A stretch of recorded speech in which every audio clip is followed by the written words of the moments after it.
అది 2009 సెప్టెంబర్ 2 ఆదివారం. రాష్ట్రంలో దట్టమైన మేఘాలు అలుముకున్నాయి.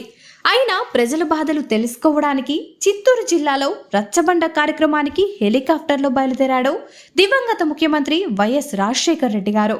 తమ ప్రియతమ నేత రాక కోసం ఆతృతగా ఎదురు చూస్తున్న చిత్తూరు జిల్లా ప్రజలు. అయితే ఉదయం 10 గంటల 30 నిమిషాలకు ల్యాండ్ కావాల్సిన హెలికాప్టర్ 11 అయినా కూడా రాలేదు. 9 గంటల 35 నిమిషాలకి ఏటీసీతో సంబంధాలు తెగిపోయాయి. 12 గంటల తర్వాత వైఎస్ఆర్ ప్రయాణిస్తున్న హెలికాప్టర్ ప్రమాదానికి గురైనట్లు తెలిసిందే. ఉమ్మడి రాష్ట్రంలో ఆందోళన మొదలైంది. ప్రజలందరూ రాజశేఖర్ రెడ్డి గారు ఎక్కడో ఒక చోట సురక్షితంగా బతికే ఉంటాడు అనుకున్నారు.